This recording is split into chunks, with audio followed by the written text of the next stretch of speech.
Hello everyone, myself Dr. Vishwas. I am starting YouTube to teach pre and paraclinical subjects. Today's our topic of discussion is popliteal fossa. Uh, we discuss popliteal fossa in this lecture under following five headings. They are: one is definition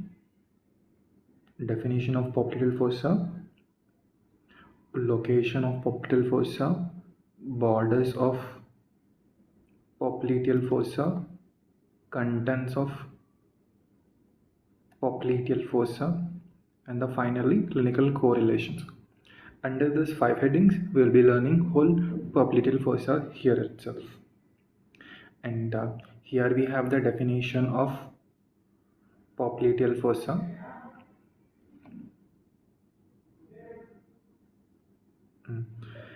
It is a quadrangular, diamond-shaped or kite-shaped hollow space behind the knee joint. It becomes prominent when the knee is flexed. This thing you're supposed to remember. When the knee gets flexed, then only it becomes prominent. See, this is my cubital fossa, which is not prominent when the elbow is extended. But when the elbow is flexed, it becomes more prominent. The same thing applicable when it comes to the popliteal fossa too. You can see here, this person, when the knee is flexed, it is more evident, more prominent. The popliteal fossa is more prominent. Hmm? See, it is a see, it is a rhomboid shaped fossa behind the knee joint, or maybe kite shaped or diamond shaped fossa behind the knee joint.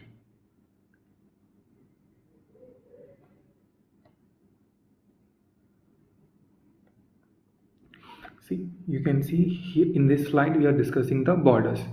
Okay, let us discussing before the boundaries or the borders of the popliteal fossa. Let us compare the popliteal fossa with a box or a room. Hmm? Box or a room. Each room has four walls. A room has four walls.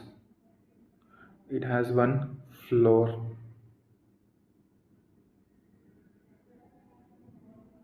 It has one floor. It has a roof. Hmm? The four walls in the popliteal fossa we are calling as boundaries. And the floor is known as base or anterior wall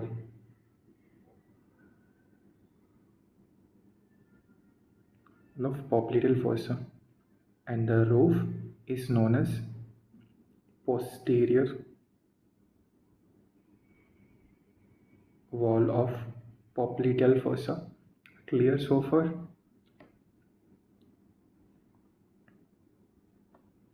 These are the, boundaries, the borders of popliteal fossa. There are four boundaries. We are comparing the boundaries with the walls of the room.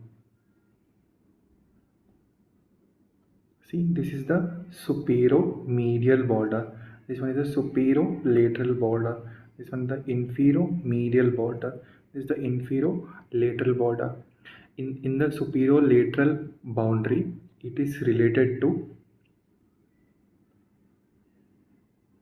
biceps femoris. When it comes to the supero-medial boundary, two muscles which are taking origin from the ischial tuberosity. From there, they are related. These two muscles getting originated from the ischial tuberosity. Those are semitendinosus and semimembranosus are related to supero-medial boundary of popliteal fossa. Inferiorly, we have two boundaries, infero-medially and infero-laterally. Both boundaries are related to single muscle, that is gastrocnemius. That is gastrocnemius.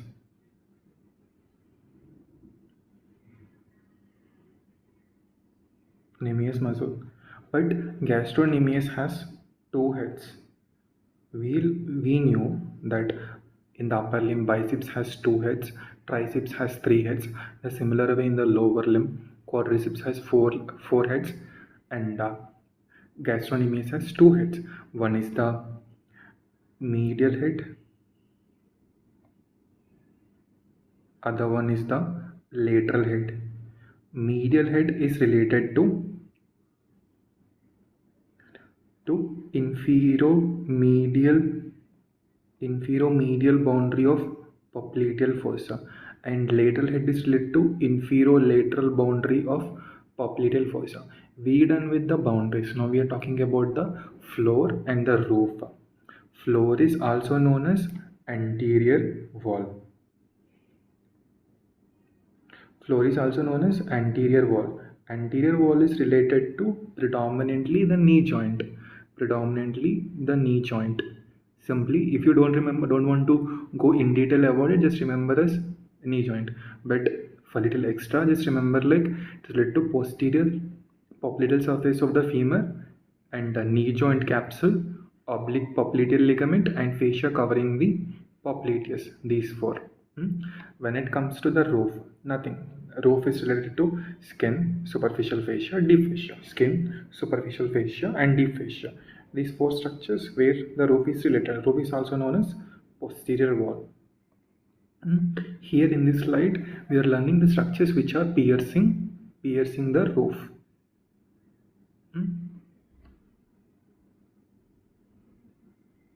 The structures piercing the roof are total 4 structures. Among these 4, one is vena, and the other 3 are nerves. That's it. In the vein, it is short saphenous vein.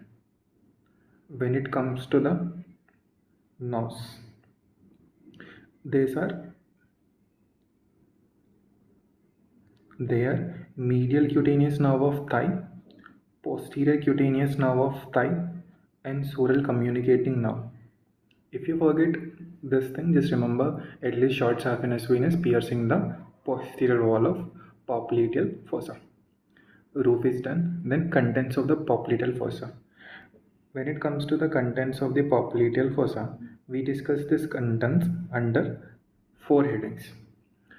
They are one is total 4 headings. In that, one is blood vessels, second nerves, third lymph nodes, fourth some fat. That's it. In the blood vessels, we have one artery and one vein. They are, the name itself tells, popliteal artery and popliteal vein. The name itself. When it comes to the nerves,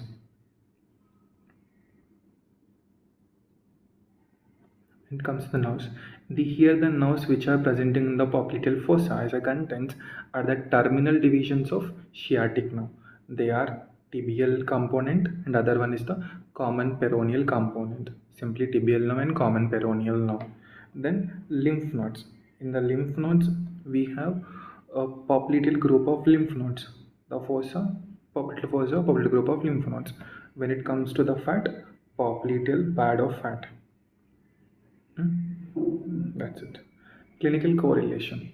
Here we are learning 3 clinical aspects. They are popliteal artery pulsations. Second one is the popliteal artery aneurysms, and then Baker's cyst. How to feel the popliteal artery pulsations? Ask the person to lie on the couch. Take your both hands and then ask the patient to flex his knee joint with the help of the middle 3 fingers of both the hands. Try to palpate the pulsations of popliteal artery in the popliteal fossa. This is a way how to palpate popliteal artery pulsations. Next, popliteal aneurysms. Here, every artery has tunica intima. This is tunica intima.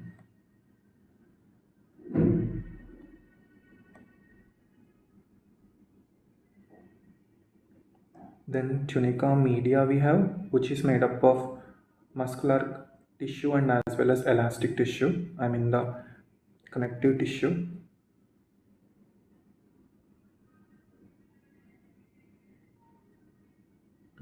Then followed by that outermost, this is tunica media. Then followed by that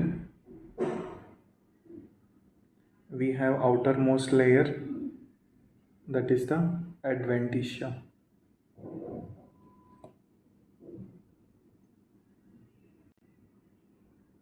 Tunica adventitia, which is a supportive layer. How this aneurysms develops?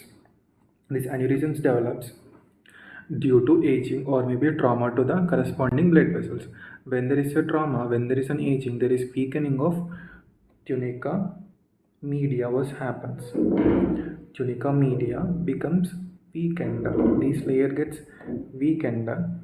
So, which resulting in the localized dilatation. That is localized dilatation of arterial wall due to trauma or aging, because weakening of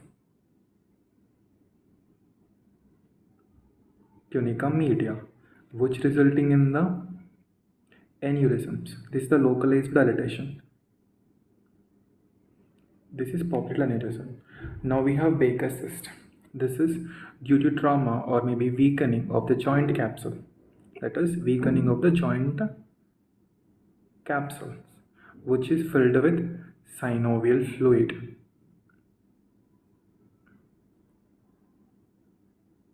fluid. Underneath these two muscles, gastrocnemius and semimembranosus, known as popliteal cyst or Baker's cyst.